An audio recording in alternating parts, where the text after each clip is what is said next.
So something changed when it comes to Polkadot. What do I mean by that? Did you know that it was recently reported, according to BSC News, that Polkadot saw a massive 6,100% transaction per second, I guess, surge, right? And that was on April 29th. Now, nothing I say is financial advice, and I'm not telling anyone to do anything. This is just purely my perspective.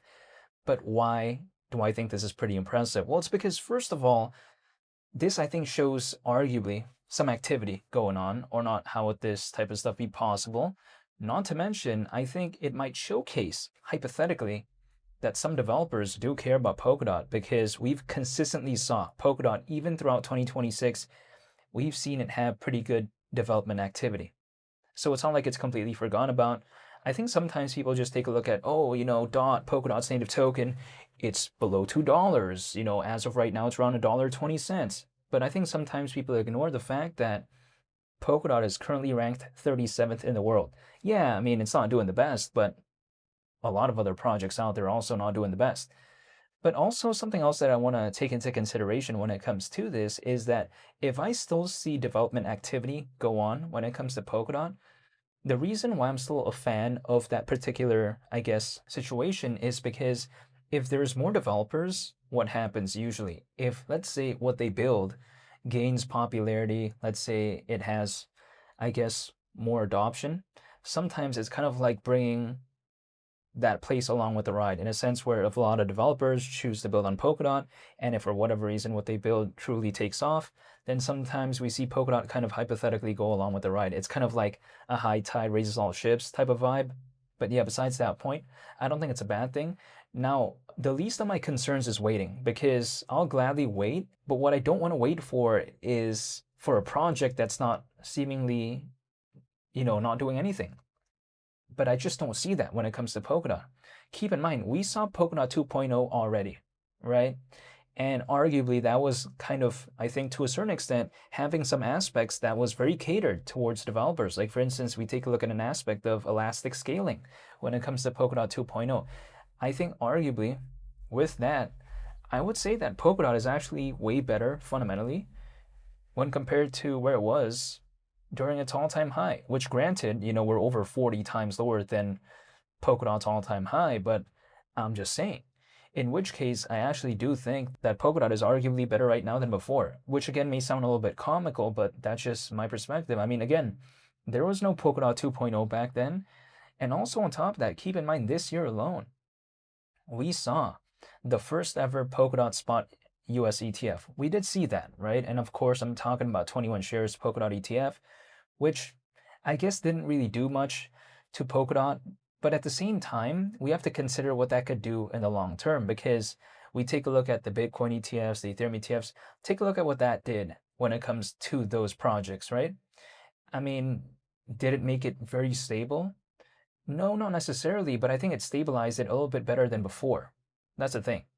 So I think that when it comes to the Polkadot ETF, if let's say we do see more Polkadot ETFs, we'll wait and see, but I'm just saying, if we do, and even if let's say we don't, if we just see more of DOT, right, which is Polkadot's native token, if we see more of that held through ETFs, or let's say held through just a ETF, I'm just giving an example, but that could hypothetically, I think, in some cases create a little bit more stability, like what we saw when it comes to the case of Bitcoin and Ethereum to a certain extent. But of course, this isn't as massive as that, but just to a smaller extent here, it wouldn't surprise me. Now, keep in mind, DOT, as of right now, it's around 9 times lower basically than where it was back in December of 2024. But my thing is this. When I take a look at that, people like to say, well, it's so boring and all this. But why would I consider that boring? Even if DOT just went to half of that. So what, around 4.5 times lower we are than that point? Let's say, again, half of around where it reached back in December 2024. If Polkadot, again, could just reach half of that, half of around $10.50, basically, like, what do I have to complain about? If I'm holding, let's say, Bitcoin and Ethereum, if they went back to their peak in 2024, they're not like 9 times lower than that approximately. For instance, Bitcoin is not even around 2 times lower than its all-time high, let alone like 3 times or 4 times or whatever, right? So when I take a look at that right there, sure, seeing something be down when it comes to the charts may not necessarily be such a good feeling. But I think about it kind of the opposite, because if, let's say, I'm a real estate developer and I want to buy property, let's say I just want to buy like a vacant piece of land, I would like it better if it had a discount or something like that, right? Or let's say the price wasn't doing the best. I'd like it even more, because if, let's say, hypothetically moving forward, if that appreciates and if the market were to come back, then I wouldn't be complaining about me getting it back then at a quote unquote lower point. Now, of course, that's for, in the case of real estate, that's just kind of my mentality. But I'm just saying, when it comes to this case, sometimes that's kind of how I think about it a little bit, because when I take a look at Polkadot, we're so close to the all-time low, in which case I get it seems very comical, like it seems very funny, like wow, like something in 2026, like in the case of Polkadot, is just basically 8 cents higher than its all-time low. Like that's so bad. Some people like to tell me that. At first glance, I agree with that, but on the flip side, if my mindset is for dollar cost averaging reasons, I wouldn't be upset actually. Let's keep in mind, because DOT is so hypothetically low, considering again its all-time low and how we're so close to that, the thing is, what was DOT back in 2020? Especially, let's say we take a look at in October 2020, right? So almost 6 years ago at this point. DOT at one point in October of 2020 was around $4.30. So we're over 3 times lower than what DOT was in 2020, which again may seem very comical, but at the same time, when DOT we saw reach around $55 back in 2021, a lot of people were saying, oh wow, why was it so ignored at around $4? But right now we're lower than $4. We're over 3 times lower than $4.50. And also we're over 3 times lower than $4. But I think you get what I mean, right? So $4 back then was considered very bearish.